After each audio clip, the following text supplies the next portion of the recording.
Arno Altonen. Even at this stage, he's not happy with the Cooper's generator. Roy Denny, one of Australia's best navigators, there to show him the way. Denny has steel nerves. With Altonen, master of sideways motoring, he'll need them. But it's almost time for the Harris Logan Cortina to go. Looks like he's been away on rallies before.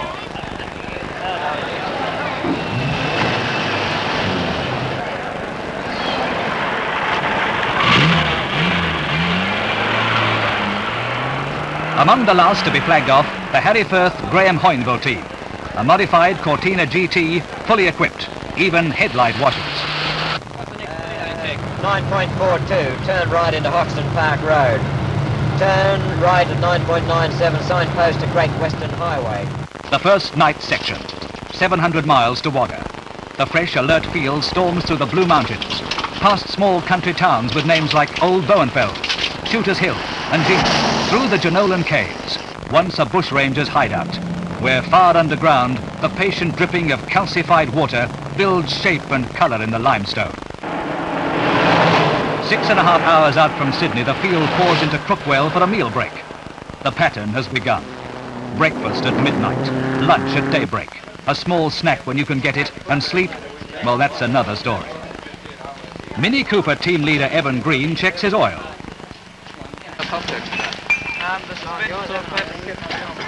He's run out of oil twice already. Which one did we get? Hopkirk is in trouble with a collapsed hydroelastic suspension, a special British unit. But almost all the top crews have clean sheets. No points lost. On with the brilliant quartz iodine lights and away to the first of the special stages. A 44-minute blinder near Wyangala Dam. Every 15 seconds late here costs you a point. You have to pick which way the dirt road goes around the next corner, the next crest. A mistimed half-second can spell disaster. The Keane Roberts Cortina has ended its Southern Cross rally with nobody badly hurt. There are 5 mishaps still to come. You start to feel bad. The eyes are tired. The car is sliding too much. There's a funny noise in the shockers. The navigator is starting to feel physically sick from the swaying.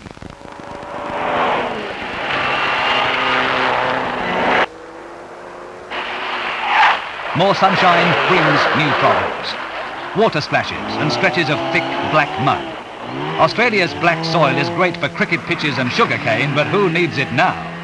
Harris and Logan in the Cortina have found the biggest mud hole in that part of the parish. Now it's dig and shove and grunt and hope for someone to stop. But this is a fast stage. Harry Firth, racing to grab time, brushes the Cortina on the way through. He's really in a hurry. This is one way to do it. Build your own road. The earth and gravel roads present new problems. The leaders are averaging over 65 miles per hour in some sections, and the pace of the rally is growing faster and faster.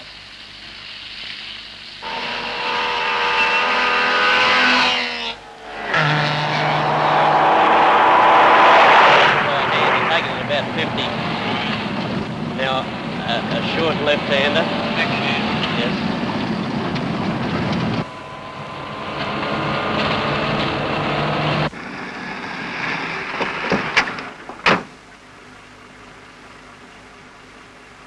There are 53 gates in this rally, and each has to be opened and shut.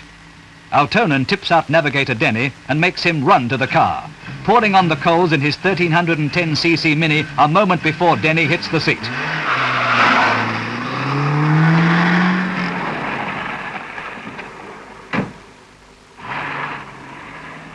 Local drivers are kinder. Some back up for the hard-working gate man.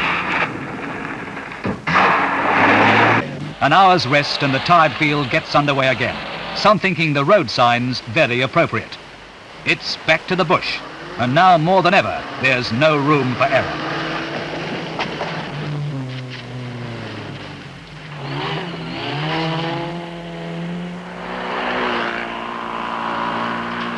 Watch out for timber jinkers coming up the other way on this bit. Right. Around the next left-hander, you've got a bridge. Right.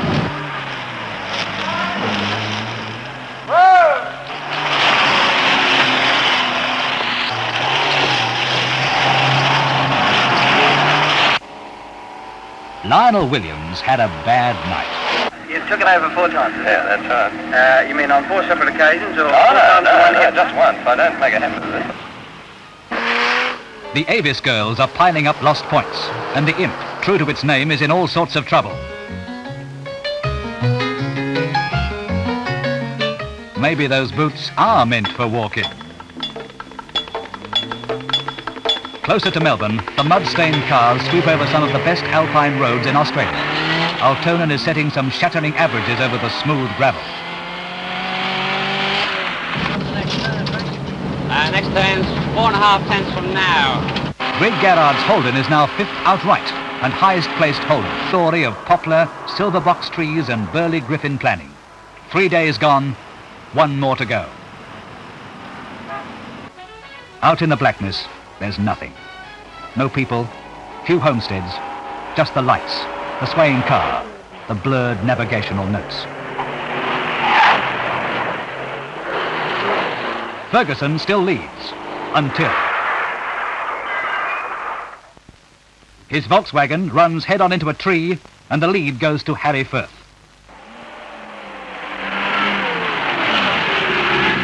Meanwhile, the Drain Wellard Renault has taken 2nd place in Class F after the BMC Works Cooper of Bob Holden and George Shepherd hit the same tree and dropped to 3rd. It was a busy tree that night. It also beckoned the Forrest Miller Volvo, which called for some rather drastic panel beating.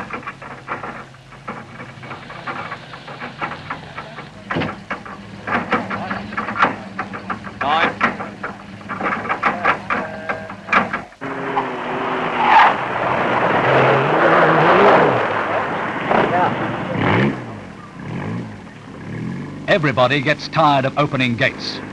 Everybody gets tired of shutting them. But it's one of the rules. Some just get more tired than others.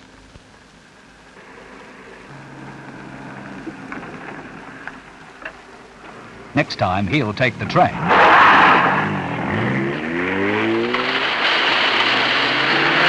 Fog and river crossings rip points from the teams on this final leg. Cars start failing. They lose head gaskets, gears, brakes, lights, everything but the will to finish.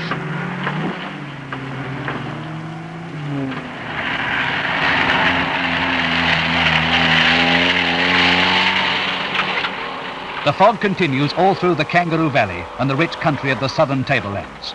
Nobody can relax. The clock is still ticking away.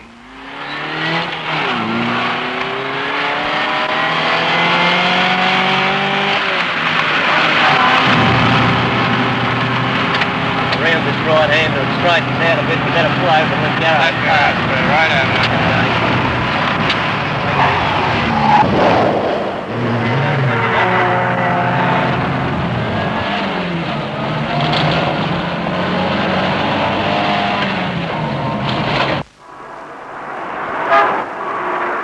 Finally, Sydney, and the huge welcoming crowd at Roselands. Harry Firth, the Grey Fox, has won again, and Selby Wood knows the course was a tough one. The Rothmans Southern Cross, Australia's first international car rally, rightfully takes its place with the legendary Monte Carlo and the East Africa Safari. 40 cars came home. Firth and Hoynville winning from Garrard Goulburn's Holden. Class A goes to a Honda, Class B to Renault, C to a Cortina, D to a Holden, E and F to Mini Coopers, G to Firth's Cortina GT, and H to Garrard's Holden. Only 2 of these are full works entries.